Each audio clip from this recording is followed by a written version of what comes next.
The Daily Brad Devotions. Today's reflection with Pastor Jeff Eliscopides. Mabuhay ka, Brad Jeff. Happy Friday!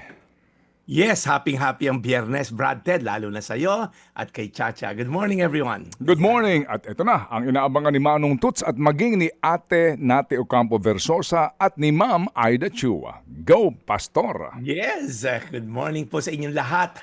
Nasa serye po tayo ng mga maling pananaw, mga paniniwala na inassume na lang natin na siguro nga totoo. Pero dinidemystify o binabangga natin yan ang salita ng Diyos.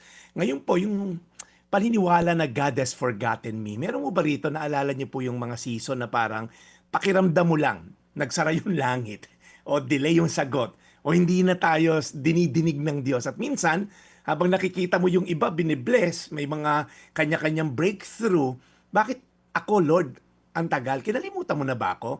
Ang ganda po ng isang bersikulo na mag-remind sa atin ng pagmamahal ng Diyos. Sa Isaiah 49:15. Pero sumagot ang Panginoon, makakalimutan ba ng isang ina ang kanyang anak? Hindi ba niya pagmamalasakitan ang sinilang niyang sanggol? Maaaring makalimot ang isang ina. Pero ako, hindi makakalimot sa inyo. Wow, ang ganda na to sinabi ng Diyos, ano? Ang Israel po that time ay nasa matinding suffering.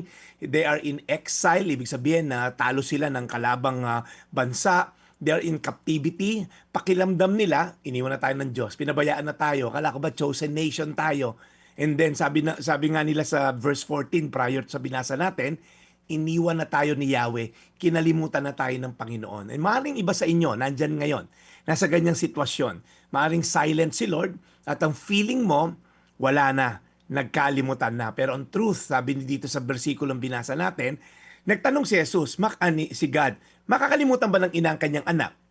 Generally speaking, hindi. Si Chacha, hindi niya makakalimutan yung mga anak niya. Pero, nangyayari po ito yung ina nakakalimutan ng anak. Okay?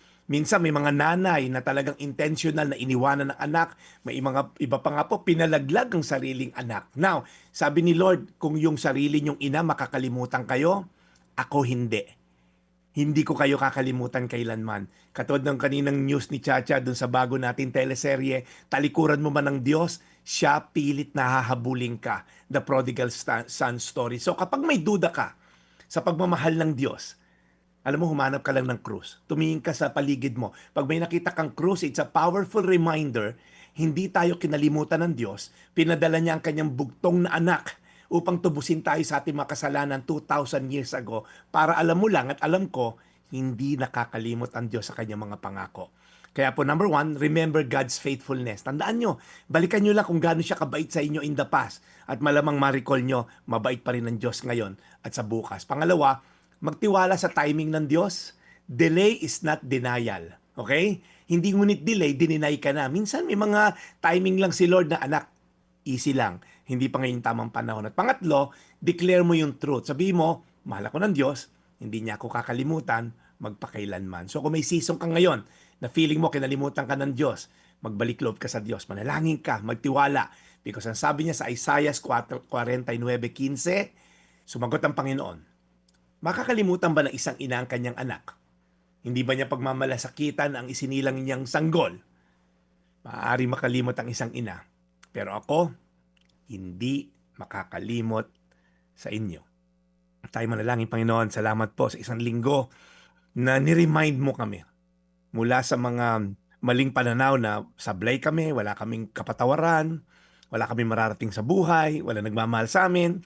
Lord, inire-remind mo lang kami na ang ultimate sacrifice ng iyong anak sa krus ng Kalbaryo ay nag-remind sa amin na kahit kami tumatalikod, kahit kami makasalanan, kahit kami nakakalimot sa iyo, pilit mo kaming hinahabol bilang isang Diyos at bilang isang Ama na hinahabol ang kanyang anak dahil alam niya, ikaw lamang ang aming pag-asa. Salamat sa iyong pagmamahal, Jesus. Sa pangalan ni Jesus.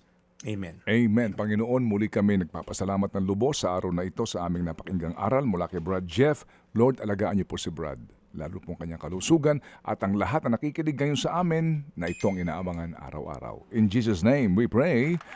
Amen. Thank you, Brad. Salamat na marami. So ikaw ba'y gagawin din o ikay may mga dapat na asikasuhin? May mga dapat tayong asikasuhin, Brad Ted. Wala muna tayong schedule sa studio today. Yan. Okay. O sige, so Brad Jeff, ano pa nga ba kung hindi happy weekend sa iyo, tuloy ang mission and we'll catch you again on Monday. Yes, as always, Brad Ted, ting Sabado po alas 4 sa ating pong Anchor Church PH na Facebook at YouTube channels. Nandiyan yung full service po ng Anchor Church. Ako po yung pastor doon.